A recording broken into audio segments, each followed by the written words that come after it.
Hello, I'm Ryan Pate with One and Done Sports. This is Finn Haight, the only Gano Young, Rahul Lal, and today we're going to be talking winners and losers from this past NBA draft.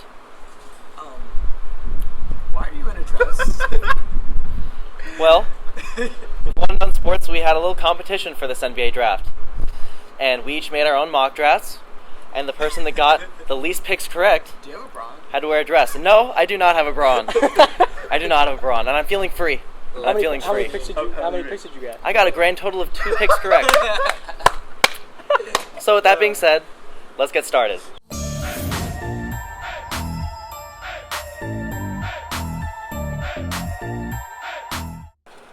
Let's talk winners. Finn.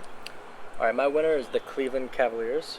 Good. Okay, they're not an obvious choice, but I think what they did with the trade with Tyus Jones is great. They got 2 second-rounders from the Timberwolves, 31-36. They got Cedi Osman with 31, who he's most likely going to stay a couple years in the European leagues and then come over. But he wants to come over now. He thinks he's ready, but once he's ready, he's going to be a great perimeter shooter, great defender. He's athletic. He's a 6'7" wing player, so that's going to be very useful. And then Raheem Christmas, too, with number 36. I think that's just a great pick. He fell into the second round. He's going to be able to take over kind of Tristan a couple years ago, that bench player that just puts in effort, gets rebounds, has some post moves. So if Kevin Love decides to go somewhere else, he'll be a great backup power forward for them. And then they got some value in Sir Dominic with the late pick at 53. Great athlete. He's also a great defensive player, and that's one thing that they really need is defense. So if you insert Cedi into the lineup in a couple of years and you have Raheem and Sir Dominic coming off the bench, I think that's great value with those late second-round picks. I love the draft and stash Osman pick. I think that was a great pick for the Cavaliers. For me, when I'm looking at this draft, I see one clear standout winner, and that's the Heat. They got a top 5 talent, Justice Winslow, at number 10. People were saying he should go as high as number 4 to the Knicks. I don't know how he fell. He dropped hard. And he just fell. He was just falling so hard. And all Pat Riley had to do was just sit and wait. Danny Ainge was literally willing to unload his entire draft, 6 picks for number 9 to go get him. And shout out to Michael Jordan. Turning that down. Justice Winslow falls to the Heat. Josh Richardson, he'll be a solid rotational player, especially if Dwayne Wade leaves. Smooth 2 guard. I like that pick. I really love the Heat draft. Roll. I'm going to go with the boring pick. I'm going to go with the T-Wolves. No. Safe. Safe, boring. Say whatever you want, but results going to show, man.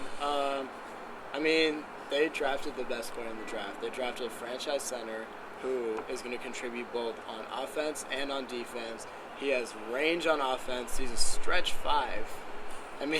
How ridiculous is that? You got a stretch 5 center who is also a defensive anchor down low. You know what I mean? Quite possibly the second best defensive player in this draft behind Willie Cauley-Stein. May even contend with him. And you have him in a system that's literally made for him.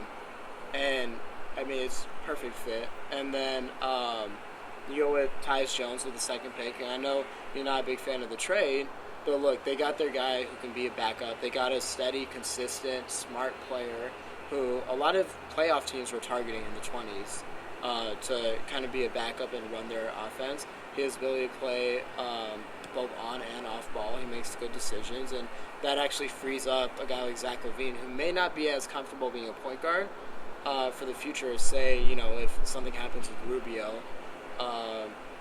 frees him up. So I really like what they did there.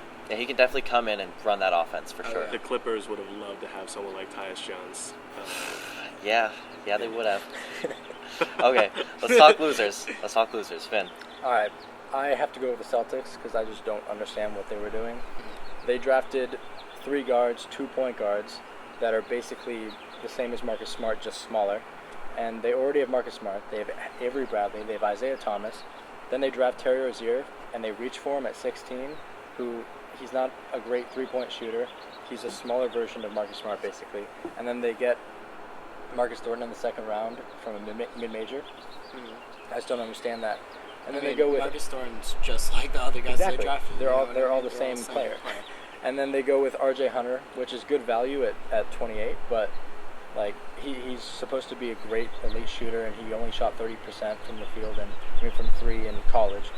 And I just don't see how he's an upgrade from a big guy that they could have gotten. And the one thing they need is rim protection and size, which they got in Jordan Mickey falling into the second round, but still they could have gone with a big guy at 16.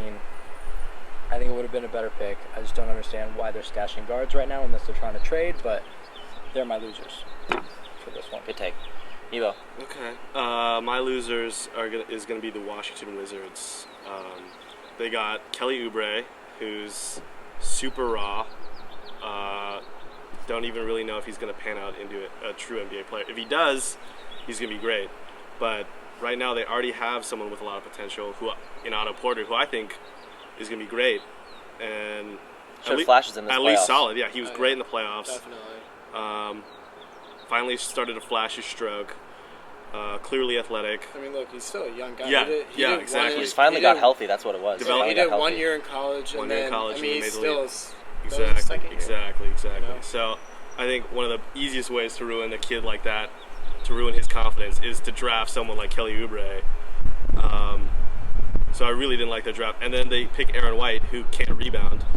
And that's what they really need. As you can see from the Hawks playoff series, they just got beat up down low. Yep. So. And Gortat and Nene are getting up there in age, so Yeah. they could have used a guy like Bobby Portis who slipped by them. Oh, yeah, Bobby So- Portis would have been a great pick. Yeah. Okay. All right, Rahul.